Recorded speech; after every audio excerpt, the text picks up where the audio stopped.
Assalamu alaikum warahmatullahi ta'ala barakatuh. The disciplet asks, after 18 years of marriage, I was divorced from my children's dad and did not understand the reasons behind the divorce. Nonetheless, I found out that he had been living a double lifestyle. Muslim versus smoking, Twitter with women, lewd behavior. I've continued to seek therapy due to the outcome.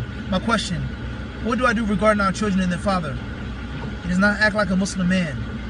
He dresses like a hip-hop star.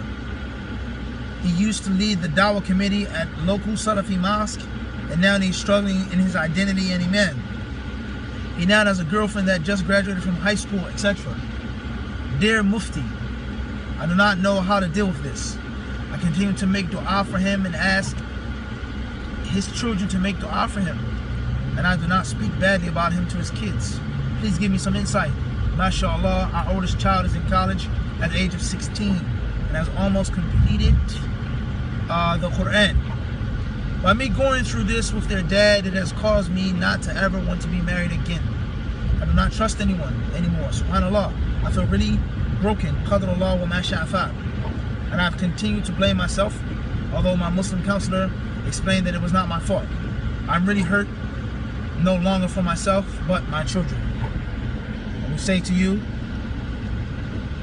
dear sister in Islam, first and foremost, we ask Allah to ease your suffering and to give you the necessary remedy, the necessary therapy that you need. I mean, we advise you with two things. First and foremost, one is to fear Allah, and two is to be patient, to have taqwa and to have sabr, and have taqwa. As Allah Azza wa Jalla clearly tells us in the Quran, if you are patient, if you have taqwa, their plot cannot harm you. If you have taqwa, if you have sabr and taqwa, this will happen, that will happen. Allah will aid you, Allah will support you.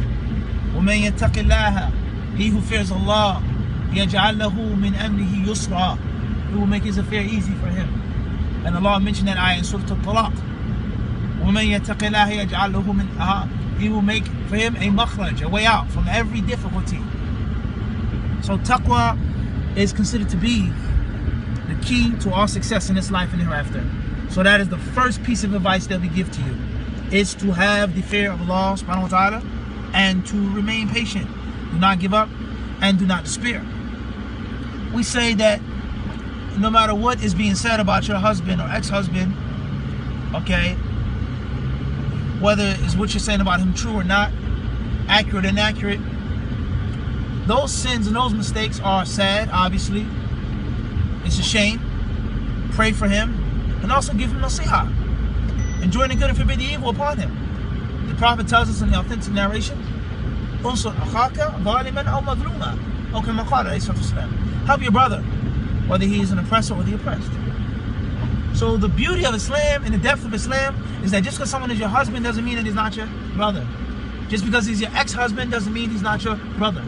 Just because he's your child's father does not mean that he still isn't your brother.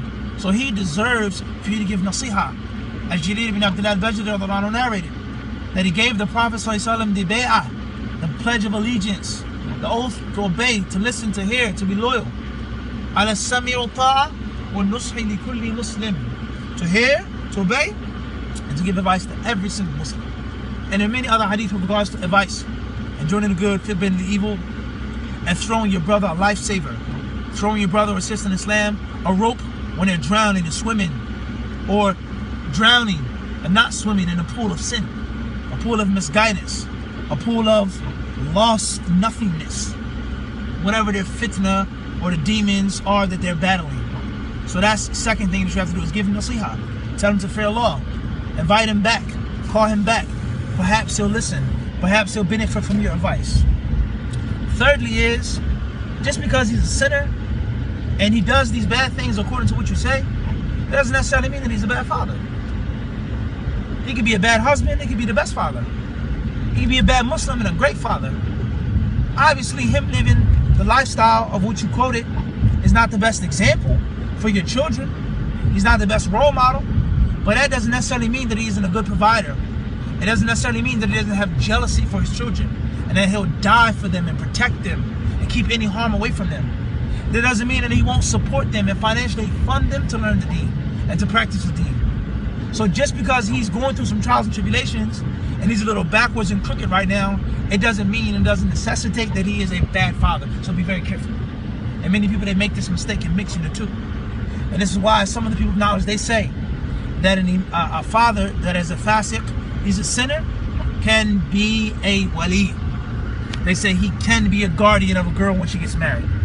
And just because he's sinful doesn't mean that he's a bad guardian. He may be the worst drunkard ever. He may stay drunk like a fish, as they say. But if his daughter's name is mentioned, his blood will boil. Who's the guy that wants to marry my daughter? Let me meet him. Who is he? Let me see him.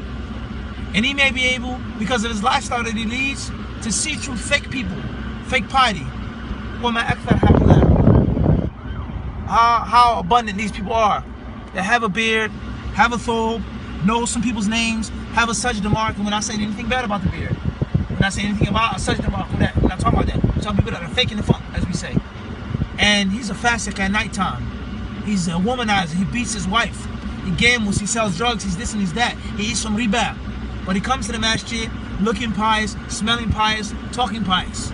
And there's some brothers that may be pious and they may be fools. Totally naive and gullible. And a drunkard, man, because he's a drunkard and he's around fake people all the time, drunk people, sinful people all the time, he may be able to realize this guy is no good, don't marry him, daughter. No, what do you mean? He's at the masjid. Brother Fulan knows him. Fulan has in his class. He says, trust me, I had a conversation with him. We went out, we talked. I offered him something and he took it. I know people that hang out in his group, in his circle.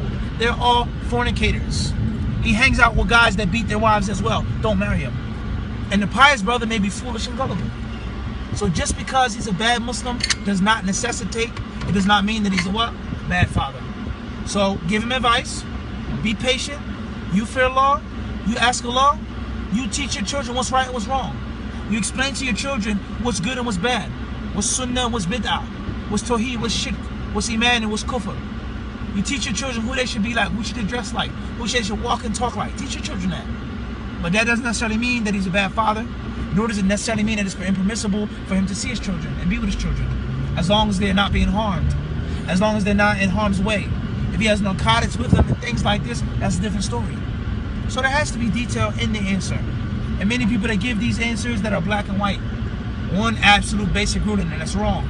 That's wrong. So that is my advice. And it's not a simple, easy thing, but it's going to be an ongoing struggle between you and him. It's going to be an ongoing struggle between what he exposes your children to, what your children are around, they're around when they're with him. Do you let them see him, so on and so forth? It has to be detailed in his interest. That's my advice initially. May Allah bless all of you and guide all of you. And Allah subhanahu wa ta'ala surely knows best.